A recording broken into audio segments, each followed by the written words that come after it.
Yangi yil, beg'ubor orzu-umidlar, ezgu niyatlar ayyomi. Ayni kunlarda viloyatimizning barcha hududlarida tashkilot va muassasalarda bayram tadbirlari tashkil etilmoqda. Mirzacho'l tuman agrosanoat texnikumida ham yil yakuniga bag'ishlangan tadbir o'tkazildi. Navbatdagi lavhamiz shu haqda.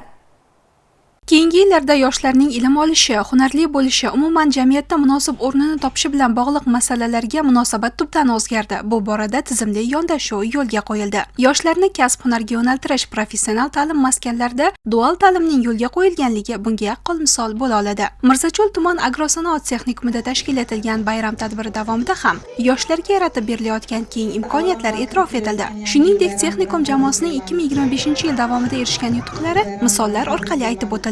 Iqtidorli yoshlar tomonidan tayyorlangan bayramona shou dasturlari yig'ilganlarga xush kayfiyat baxsh etdi. Har bir chiqishda yoshlar o'z mahoratlarini namoyon etishdi.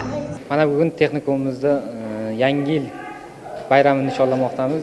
Texnikumimizda direktor stipendiyasi tashkil qilingan. Bu stipendiyaning ikkinchi oyini ham bugun topshirdik. Bayramoldi o'quvchilarimiz stipendiyasini olganidan juda xursand. Yangi yil bayrami o'zgacha shukuhda kirib kelmoqda. O'quvchilarimiz ham bugun hammasi qaysidir kino qahramoni yoki qaysidir tarixiy shaxs obrazida kirib kelgan.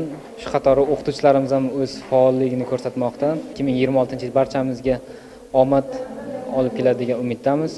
Bayram tadbiri davomida ortda qolayotgan yilda o'zining tirishqoqligi va zukkoligi bilan boshqa tengdoshlariga o'rnak bo'lib kelayotgan yoshlar munosib e'tirof etildi. Ularga tashakkurnoma va esdalik sovg'alari topshirildi.